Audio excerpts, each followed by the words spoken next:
Selamat datang di dunia Grand Blue, tempat di mana indahnya lautan, indahnya menyelam, indahnya mataku. Dia ini namanya Iori, maba yang baru pindah ke tempat saudaranya yang punya toko diving. Sekilas nggak ada yang aneh kok, cuman begitu tokonya dibuka, ura, salah masuk, napas dulu, lihat lagi, ura. Masya Allah, pamannya bilang ini tuh base camp club diving. Tapi kalau isinya beginian, Nigerun Dayo. Dua orang ini namanya Tokita sama Kotobuki, petinggi di klub divingnya, dan pas tahu Iori adalah maba, mangsa baru. Sini lu maba. Iori langsung dikejar sama mereka buat diajak masuk klub. Ngeri sih anjir. Akhirnya dia berhasil ketangkep. Katanya mereka tuh abis main sweet. Nggak telanjang juga gob.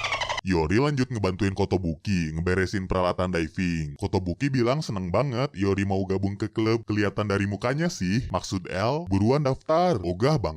Alasannya Iori nggak mau sih gara-gara nggak bisa berenang. Cuman dia sedikit tertarik pas Kotobuki nyaranin Iori buat keluar dari zona nyaman. Nggak jauh dari sana, mereka ketemu sama Nanaka. Saudaranya Iori nih, ngobrol-ngobrol ya kan. Udah lama nggak ketemu. Nanaka nanya Iori, daftar ke klub diving atau enggak? Dijawabnya sih enggak, soalnya dulu Iori lulusan dari sekolah cowok. Ditambah lagi ngeliat kelakuan senior-seniornya, makin nggak maulah dia. Meskipun Iori nolak-nolak terus sih, Tokita sama Kotobuki tetap maksa dia, ngerayu biar Iori mau coba hal baru. Shin pindah ke adiknya Nanaka yang namanya Chisa. Dia juga dapat kabar kalau Iori mau dateng. Jadi inget masa lalu deh. Cuman semua itu buyar pas lihat Iori ikutan sableng. Sabar ya mbak, langsung hilanglah harga diri Iori di mata Chisa. Lebih rendah dari kripto. Iori nyesel udah terlibat sama orang-orang aneh. Kalau ngomongin aneh, Nanaka juga sebenarnya sus sih. Dia tuh suka banget sama adenya. Sepertinya kenormalan belum ditemukan di sini. Udah selesai pesta, anggota yang lain mau pada pulang nih. Tapi Iori diajakin buat pesta lanjutan. Dia alibi, mau ada ospek kampus besok pagi. Cuman Tokita sama Kotobuki bilang jangan khawatir. Soalnya Iori bakal diajak party sampai pagi. Dan langsung ada di depan kampus. Nggak telat kan? Nenekmu nggak telat. Akhirnya sih dia tetap masuk kampus. Pede aja dulu ya kan? Di seberang tempat bangkunya, ada cowok yang kelihatan keren. Cuman sayang nih, dia tuh wibu. Mereka saling tatap-tatapan, gak mau deket satu sama lain. Terus ospek kampusnya selesai. Iori nyapa Chisa biar ada teman, tapi dia malah ngejauh, soalnya malu sama Iori. Sopankah begitu kawan? Iori terus ngikutin Chisa sampai berani minjem baju punya dia. Akhirnya Chisa ngelapor lagi, diikutin sama Hentai. Ikut ke kantor yuk. Untung aja Iori sempet kabur. Tiba-tiba cowok tadi ngedeketin Iori. BTW namanya tuh Kohei. Kohei mau aja ngebantuin, cuman begitu Kohei ngedenger Iori mau ngambil bajunya Chisa, Pak Polisi, cepuan. Permintaan terakhir nih, Iori mau minjem bajunya Kohei, yang jadinya bikin dia kabur lagi, soalnya dihajar. Nggak jauh dari sana, ada Nanaka sama Kotobuki, yang lagi open daftar klub. Kotobuki mau minjemin baju sih, asalkan dia bisa bawa maba buat daftar. Targetnya jelas Kohei dong, dibilang sih mau diajak daftar klub, yang penuh sama cewek. Tapi kenyataannya, halo, Iori bang, indahnya dunia. Terus acara penyambutan anggota baru dimulai nih. Iori mintanya teh aja sih, cuman kalau dilihat dari racikannya, ini whisky gob.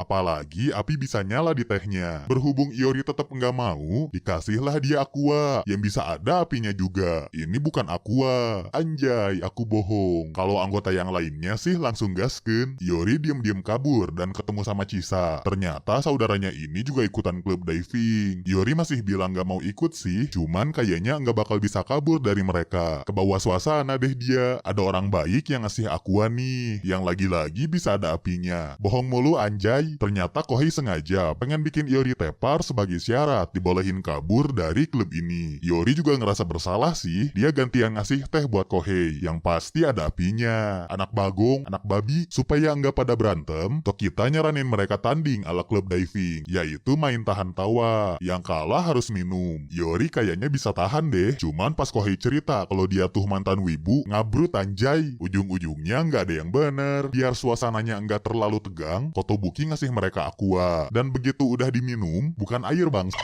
pestanya udah selesai nih. Yori bisa juga pulang ke toko. Sekarang dia disambut dengan normal. Makan-makan bareng lah. Yori diajakin lagi pesta nanti malam, tapi ditolak sama dia. Tahu klub apa nggak ini Cuk? Klub diving kan? Yori beneran nggak bisa pergi sih. Soalnya semenjak datang, dia aja nggak tahu kamar dia tuh ada di mana. Padahal pestanya malam ini bakal bareng universitas cewek. Langsung mohon-mohon deh Yori supaya dibolehin pergi. Cuman pertama-tama, mending Yori ngecek dulu kamarnya. Terus buat nunjukin ke Nanaka kalau dia tuh cowok dewasa yang bertanggung jawab, Yori harus ngedekor kamarnya biar kelihatan meyakinkan. Toh kita sama Kotobuki mau ngebantuin. Dan hasilnya, full sensor masih. Nanaka syok banget dan langsung pergi. Chisa yang mau ngasih perabotan juga ngeliat kelakuan mereka. Dan inilah hasilnya. Yori udah nggak percaya sama seniornya. Cuman mereka masih dikasih kesempatan. Soalnya Yori disogok sama video edukasi. Sementara itu, dia keluar dulu buat bikin klarifikasi. Nanaka bilang gak ada masalah sih, soalnya udah curhat sama temennya. Nama baik gue anjir. Yori semakin panik waktu sadar ada Kohei di belakang dia. Ternyata kamarnya tuh dibikin jadi kamar wibu. Bagus kan cuy? Gua sliding lalu, Yori minta kamarnya dibikin jadi kebalikan dari kamar yang sekarang. Kohei langsung ngerti. Akhirnya mereka dibiarin ngedekor kamar lagi, sedangkan Yori dipanggil sama saudaranya. Dan pas dia balik lagi ke kamar, emang kebalikannya sih. Otak lu gua balikin. Nanaka datang lagi buat ngecek. Nggak dibolehin masuk dong. Tapi kedengeran suara video edukasi versi cowok yang bikin Nanaka makin salah paham. Sekarang Yori ngamuk berat. Dia pengen kamarnya disukain sama Nanaka. Yang artinya semua gambar di sana diganti sama fotonya Chisa. Semuanya bakal dia lakuin biar bisa ikut pesta malam nanti. Yang padahal diundur nih. Diundur.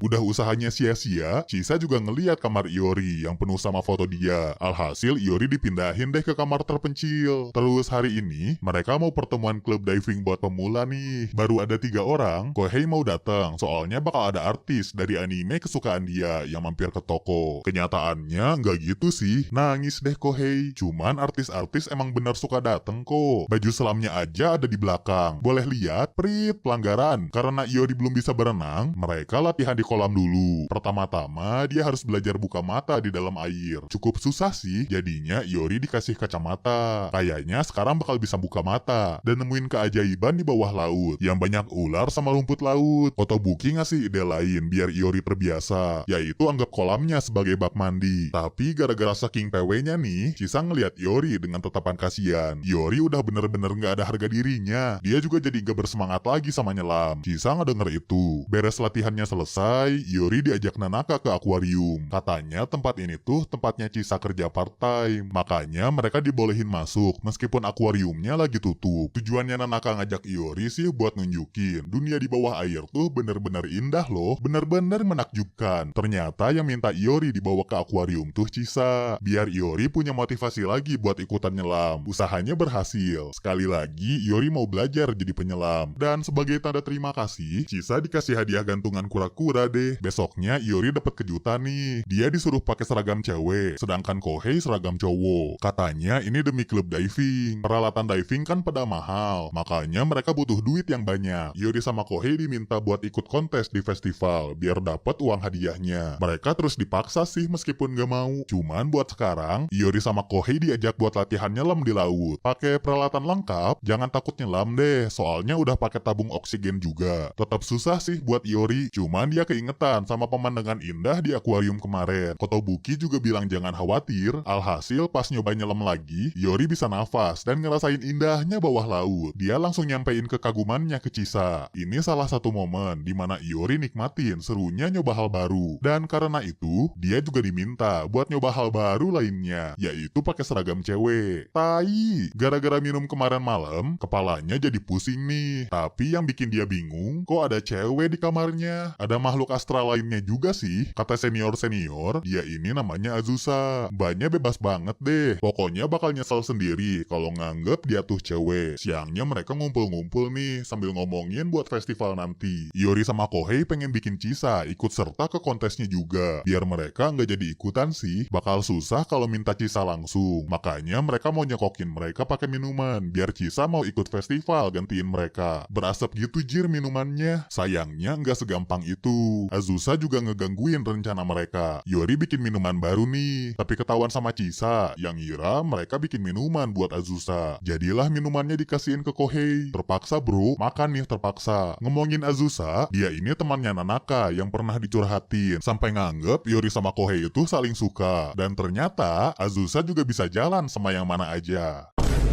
Yori sama Kohei ngelanjutin rencana mereka. Yang sayangnya terus-terusan gagal. Malahan ketahuan sama Azusa. Akhirnya mereka minta Chisa buat daftar ke kontes festival terang-terangan. Mau melas segimana juga, Chisa nggak bakal mau tampil di depan banyak orang. Ya terpaksa deh, Yori sama Kohei tetap ikut serta. Cuman Azusa sama Nanaka ngebujuk Chisa nih. Teman-teman di klub diving percaya kalau Chisa bisa menang. Makanya minta dia ikut serta. Jadinya Chisa setuju deh, asalkan Yori sama Kohei tetap ikut serta juga. Lah, kok gitu? Lu pakai baju cewek, Cuk. Lu aja, Cuk. Akrab banget ya. Nggak kerasa, dimulai juga nih festivalnya. Mereka jaga stand dulu. Lumayan, nambah kas dikit-dikit. Di seberang stand mereka, ada stand klub tenis yang populer di kalangan cewek-cewek. Pada tampan ya guys ya. Nggak lama kemudian, Azusa ngajak Iori keliling. Biar bisa ngegibahin kesukaan mereka, Azusa nanya, Iori sukanya cowok kayak apa?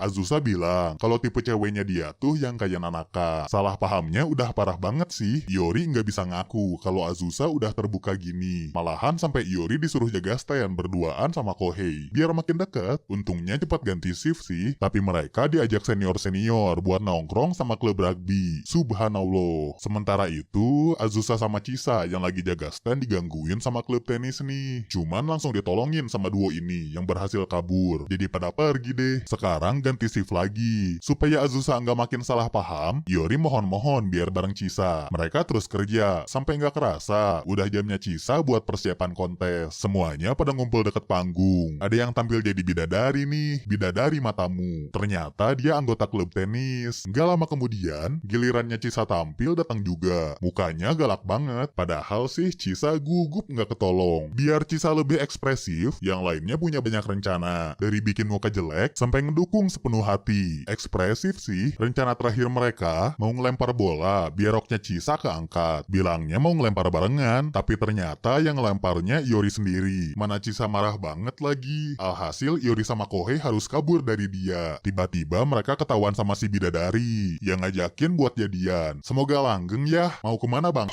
Akhirnya si bidadari pergi lagi gara-gara ditolak. Dan mereka kembali ke base camp. Ketangkep deh Iori sama Chisa. Disuruh minum ya? Ya deh. Buset 2 liter. Waktu lagi ribut-ribut, Azusa dateng nih. Dia cerita barusan digangguin sama klub tenis. Biar dibiarin pergi, Azusa minta si ketua klub tenis buat daftar di kontes. Cuman Azusa kabur pas dia lagi daftar. Terus Iori sama Kohei pergi keluar buat beli minum. Ada si bidadari di sana. Biarpun rupanya meragukan, nggak tahu manusia jadi-jadian atau apa gitu kan. Sebenarnya hidupnya dia cukup sedih. Si bidadari yang namanya Aina ini jadi bahan candaannya klub tenis. Wajar sih Mbak Aina sampai disuruh pulang gara-gara mereka udah puas ketawa. Iori sama Kohei terharu ngeliat itu. Supaya enggak makin sedih, mereka bakal ngasih pertunjukan yang pantas disebut sebagai bahan candaan. Nggak lama kemudian, kontes yang bagian cowok dimulai juga. Sesuai dugaan sih, si ketua klub tenis populer di kalangan cewek-cewek. Dilanjut sama Kohei nih yang kelihatan sebagai cowok kalem. Tiba-tiba dia ngajak Azusa pacaran. Minta jangan mau pacaran sama ketua klub tenis. Lawannya nggak mau ngalah dong. Azusa milih si ketua klub tenis sih. Ngerasa udah menang lagi. Tapi Kohei malah ketawa sendiri. Soalnya Azusa tadi adalah Iori. Ini adalah jebakan buat bikin malu si ketua klub tenis. Aku diajakin pacaran. Yang langgeng ya. Rencana mereka sukses besar. Barulah yang gini tuh disebut candaan. Kontes festivalnya dimenangin Chisa sama Iori. Pas lagi pesta-pesta,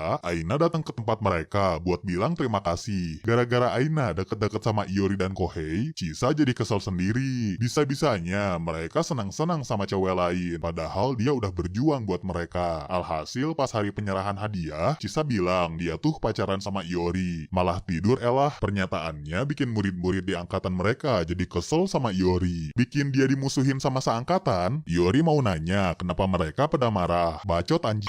Jahat njir, kayaknya dia nggak bakal bisa selamat. Cuman aneh nih, Chisa yang asalnya judes sama Iori malah jadi baik banget. Pandangan seangkatannya makin ganas dong. Iori nanya ke Chisa nih, sebenarnya ada apaan? Tapi sambil masang muka polos, Chisa bilang nggak tahu apa-apa. Tiba-tiba ada surat ancaman yang nyuruh mereka buat putus. Cuman Chisa langsung kabur. Iori ngerti nih dia lagi dijebak. Kohei juga sadar dong dia nggak ada hubungannya. Tapi dia difitnah jadi pacarnya Azusa. Temen bang. Diincerlah mereka. Nggak lama kemudian, datang teman sekelas yang namanya Nojima sama Yamamoto. Mereka mau nanya, ilmu apa sih sampai bajingan kayak mereka bisa dapat pacar? Tapi emang nggak pakai apa-apa kok, kan namanya juga dijebak. Alhasil, Iori sama Kohei mau diajakin main petak umpet. Cuman kok mukanya serem ya? Pada bawa cangkul lagi. Supaya nggak dikubur hidup-hidup, Iori sama Kohei sebenarnya udah nyiapin acara kencan bareng. Yang padahal bohong sih. Pada minta bantuan ke Azusa lah, buat dikenalin ke teman-teman ceweknya. Soalnya pasti Chisa nggak bakal mau bantu. Sama Azusa dikenalin sih ini cewek. Homina. Yang sebenarnya dia adalah Aina tanpa make up. Nantinya Aina bakal bawa teman-temannya ke kencan bareng. Bakal bener nggak bro? Nggak tahu bro. Terus Iori sama Kohei ngejemput teman-teman mereka. Sebelum masuk nih, mereka mau bikin kode pakai sumpit. Yang artinya cewek mana yang mereka incer. Biar nggak rebutan. Dan begitu masuk ke dalam, hai abang-abang. Semuanya langsung mundur. Kecuali si Yamamoto. Saking lamanya ngejomblo, dia pengen dapetin cewek hari ini, meski bentukannya kayak dakocan. Walau si cewek bilang hobinya tuh nyeblak sama love language-nya physical attack, Yamamoto tetap senyum. Kalau udah gini sih, yang lainnya bakal ngedukung Yamamoto buat dapet pacar. Terharu banget dia. Katanya buat bikin kencannya sukses, Aina udah dandan sepenuh hati. Hapus dandanannya makhluk astral. Gak lama berselang, pesanan mereka dateng nih. Cewek-cewek pada selfie dulu. Dan gak sengaja, foto mereka tanpa make up kelihatan. Cantik jir. Pada ganti haluan deh. Mereka nggak lagi bantuin Yamamoto. Semuanya ngincer cewek yang sama. Termasuk Kohei yang tahu ada wibu di antara cewek-cewek ini. Malahan Kohei sampai bilang Iori tuh udah punya pacar. Hal tabu buat diucapin di acara kencan bareng. Akhirnya kencannya beres tanpa ada yang jadian. Duit mereka juga habis buat ngejajanin cewek-cewek. Tapi yang bikin mereka sakit hati, cewek-cewek bilang cowok-cowok tuh kayak kebun binatang. Ngaca goblok.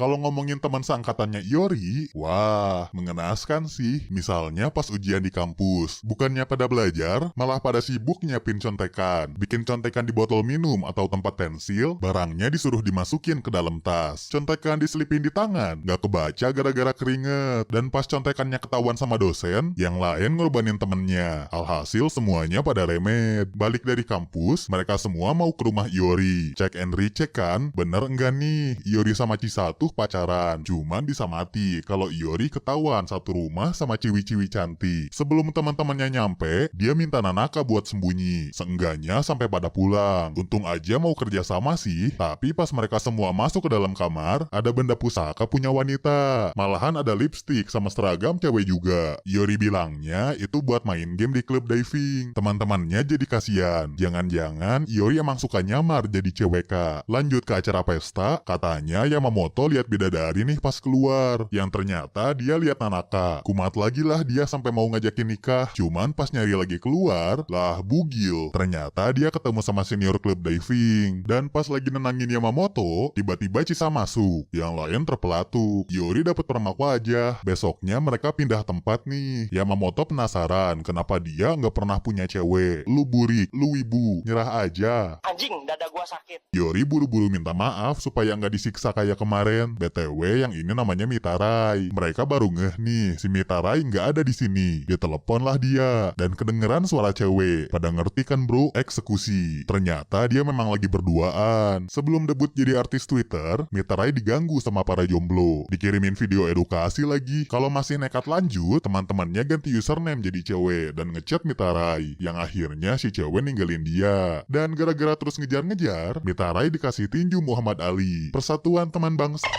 Terus emang udah dasarnya bang ya, mereka minta Iori buat ngerencanain kencan bareng lagi. Pastinya bakal ditolak dong, tapi ujung-ujungnya Iori ngeiyain sih. Akal-akalannya Iori sekarang tuh ngejebak Chisa sama Aina buat ikut main raja-rajaan. Nantinya mereka bakal disuruh ngenalin teman mereka ke gengnya Iori. Semuanya udah sekongkol buat main, termasuk Azusa yang mau jahilin Nanaka, dan Nanaka yang mau jahilin Chisa.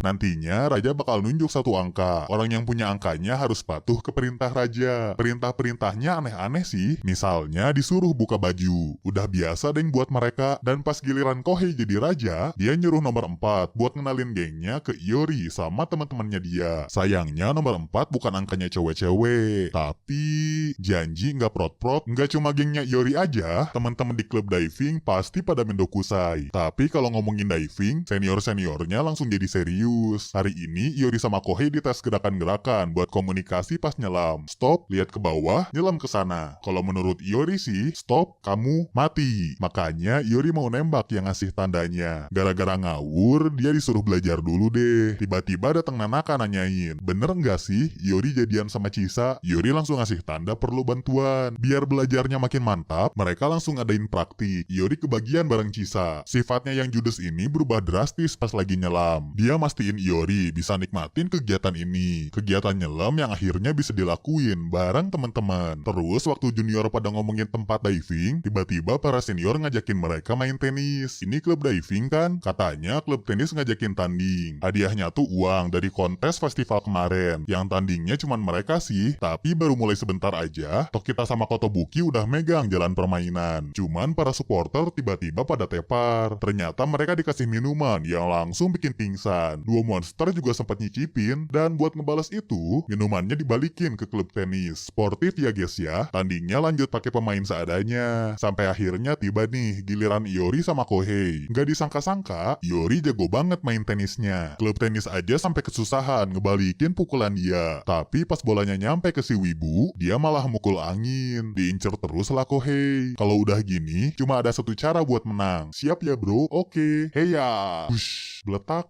Karena si Wibu pingsan, ganti pemain deh sama dua monster. Mau dari kita cuk, pertandingannya dimenangin sama klub diving. Dan ternyata nih, para senior mau ngajak ke tempat diving yang tadi dilihat sama junior-junior, pakai uang hadiah tanding. Cuman mereka masih perlu uang nih buat beli peralatan. Iori sama Kohei diajakin Tokita sih buat kerja sambilan, tapi uang mereka langsung habis gara-gara dipakai pesta. Kerjanya juga nguras fisik banget. Beda sama Tokita, katanya Kotobuki kerja sebagai bartender. Gara-gara pada nggak percaya, mereka semua mampir ke tempat kerjanya. Emang beneran bartender sih, apalagi Kotobuki juga jago ngobrol sama para pelanggan. Iori sama Kohei sirik nih. Kebetulan pemilik barnya nawarin mereka buat nyoba jadi bartender. Gayanya sih kayak yang oke, tapi pas Aina mesen minuman yang namanya screwdriver, yap, gua tusuk lu, buru-buru dibenerin dong sama mereka. Tapi cuma diganti warna obengnya aja. Saling nyalahin lah mereka. Si pemilik bar penasaran nih, hubungan Iori sama Kohei itu apaan sampai bisa sedekat itu. Dijawabnya sih, sering telanjang bareng. Langsung grogi dong. Buat nenangin diri, dia ngambil teh bikinan Kohei. Yang ternyata tehnya itu teh khas klub diving. Alhasil si pemilik bar jadi tepar. Cuman gara-gara dibisikin Iori buat cepet bangun, ampun Om Burhan, ujung-ujungnya mereka kerja yang lain sih, dan bisa juga ngumpulin uang. Hari ini mereka ke tempat alat-alat diving. Banyak banget barang baru yang pertama kali dilihat. Kayak kail ini nih, tapi bukan gitu deh kayaknya. Aina kepikiran sama alat buat nafas yang dipakai barengan. Kelihatannya kan kayak ciuman gak langsung. Cuman gara-gara alat nafasnya tuh digigit, lebih tepat kalau bilang sikat gigi gantian. Bodoh ah. Beda lagi sama Kohei yang nyembah baju selam ini. Katanya mirip banget sama kostum anime. Yang pemerannya tuh bocil edgy, Iori minta cewek-cewek pakai bajunya nih. Dan Kohei sagne. Kalau ngomongin belanja, ada info loh bro. Apalagi buat kamu yang seneng sama baju-baju anime gitu. Sekarang ada Misfit Society yang bikin baju bertema anime. Yang pastinya TOPBGT.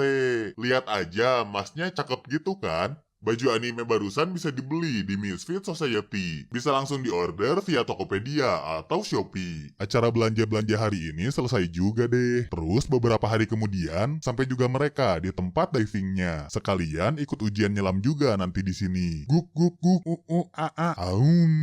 Malu-maluin jir. Mereka beres-beres dulu nih. Berhubung badan seniornya segede Ade Rai semua, Iori atau Kohei harus tidur di lantai. Terus udah selesai naro barang, mereka langsung OTW ke pantai. pantai. Aina pengen bikin liburannya ini jadi kenangan berharga. Apalagi lautnya indah banget. Dan inilah kenangan berharganya. Kenangannya penuh sensor. Balik lagi ke Iori Kohei, buat nentuin siapa yang tidur di lantai, mereka mau taruhan. Siapa duluan yang jatuh pas naik wisata air. Cisa diajak, soalnya harus naik bertiga. Ternyata mereka sepemikiran nih. Minyak pijit dituangin ke pegangan masing-masing. Si Anjim, si Bangsal, gara-gara susah pegangan, mereka cuma bisa ngandelin kaki buat bertahan. Lagi-lagi pada sepemikiran. Minyak pijit dituangin ke kaki masing-masing. Yang akhirnya pada terbang. Aina ngelihatnya yang barusan tuh seru banget. Dia pengen nyobain, tapi malah ditemenin sama senior berotot. Wuhu, masa mudaku. Main-main di pantainya udah selesai. Hasil taruhan tadi itu Iori yang kalah. Nanaka sama Azusa kasihan ngedenger Iori yang harus tidur di lantai. Jadinya dia diajak tidur di kamar mereka. Mana ada sesuatu yang digantung lagi. Iori ngechat Kohei, soalnya pengen tidur di lantai aja. Sayangnya dia udah tidur sama guling anime. Iori bisa tidur sih abis pakai cara barbar. Terus mereka dites dulu buat persiapan ujian nyelam nanti. Mau dites segimana juga, ternyata Iori bisa ngejawab pertanyaan-pertanyaannya nih. Soalnya dia udah belajar semalaman. Cuman kadang-kadang Iori gagal fokus. Jadi digebug lah sama Cisa. Iori kenapa mukanya? Efek belajar semalaman, lanjut ke latihan praktik, Kohei nyelamnya bener. Iori malah ngambang, Aina keberatan sama oksigen. Kadang-kadang juga kacamatanya Iori kemasukan sama air. Blubub, blubub, blubub. Hasil latihan hari ini kelihatan nih. Katanya yang lain sih pada oke, tapi Iori terancam nggak lulus, soalnya susah ngeluarin air dari kacamata. Langsung muter otak lah dia. Nggak mau diledekin dong sama yang lain. Cisa ngedenger Iori ngedumel sendiri. Untungnya dia nggak jadi curiga, soalnya senior-senior ngajakin ke pasar. Tapi gara-gara bapak rental mobil salah nyiapin, dalam mobilnya jadi penuh. Si bapak buru-buru nyiapin mobil tambahan yang luas banget. Ya, luas sih. Kebetulan cuman Aina doang yang bawa SIM. Hidup ini singkat, selamat tinggal dunia. Gak sopan anjing. Di Jepang juga gak boleh ngangkut orang di bak mobil sih. Jadilah mereka sembunyi pakai terpal. Cuman malah kelihatan kayak mayat. Singkat cerita, udah pada balik lagi ke villa. Iori masih mikirin cara biar bisa lulus ujian. Sekarang lagi bagi-bagi grup buat masak. Iori berharap sekelompok sama Cisa biar bisa diajarin nyelam. Cuman Cisa malah salah paham. Dia nggak ngebiarin Iori ngedeket. Tapi abis bilang pengen latihan, baru deh mereka akur. Sayangnya Aina malah ngira mereka tuh mau kencan. Apalagi saling minta ketemuan berdua malam-malam. Dan memang nih, pas malam harinya, Cisa diem-diem keluar. Diikutin dong sama Aina. Dia syok berat ngelihat siluet mereka. Dan begitu dilihat langsung, ngapain anjim nyari One Piece? Akhirnya Iori ngasih tahu sih, Aina juga ikut ngebantuin. Tapi orang lain ngiranya mereka lagi aneh-aneh. Halo polisi, gara-gara latihan yang gak ada progres, Iori mau pakai cara lama, yaitu nganggap kolamnya sebagai bathtub. Ngefek emang. Tahu ah terang. Cewek-cewek pada balik ke kamar. Gak lama kemudian, bapak polisi muncul beneran. Dia dateng, soalnya ada laporan kegiatan misterius. Iori juga nggak bisa keluar kolam, soalnya lagi disensor. Alhasil dia semalaman di kolam renang deh. Iori jadi gagal ikutan ujian hari ini. Yang jagain dia cuma Azusa, sambil bawa barang-barang buat ngebatin demam. Feelingnya Iori udah nggak enak nih. Gara-gara nggak mau dicolok, buru-buru kabur lah dia. Teman-temannya yang baru pada balik, pada kaget. Beneran dicolok lagi. Mereka ini baru balik nganterin Aina sama Kohei, yang sekarang udah punya lisensi buat nyelam. Karena semuanya udah siap, barulah mereka bisa pergi ke tempat nyelamnya. Berangkatnya pakai kapal feri. Bareng wisatawan lain, yang lain mau nyelam ke tempat yang lumayan dalam. Sedangkan Iori cuma dibolehin bareng sama para wisatawan. Di bagian atasnya lah, dan dunia bawah laut tuh bener-bener amazing. Bisa ngeliat atau berenang bareng karu-karu. Sedangkan Iori cuma nyelam di bagian atas doang. Pas lagi istirahat, kelihatan juga Iori tuh nggak bersemangat kayak biasa. Hari ini dia lebih pendiam. Sebenarnya Cisa merhatiin saudaranya dari tadi. Jadinya dia nggak ikut nyelam sama yang lainnya. Lebih milih nemenin Iori. Mungkin aja sedih gara-gara gagal dapat lisensi nyelam. Cuman pas disamperin sama dikasih kata-kata semangat, ternyata Iori tuh mabok laut. Rugi gua nemenin. Iori bilang terima kasih, soalnya Cisa udah perhatian. Katanya dia nggak bakal nyerah atau sedih kok, cuma gara-gara gagal dapet lisensi nyelam. Justru dia pengen buru-buru nyusul mereka supaya bisa nikmatin keindahan laut bareng-bareng. Jadi terharu. Selesai deh liburan mereka semua. Liburan bareng klub diving yang gak pernah disangka-sangka sama Iori di kehidupan kampusnya. Animenya ngabrut banget, banyak benda hitam berkeliaran yang pastinya cocok banget buat ditonton bareng orang tua.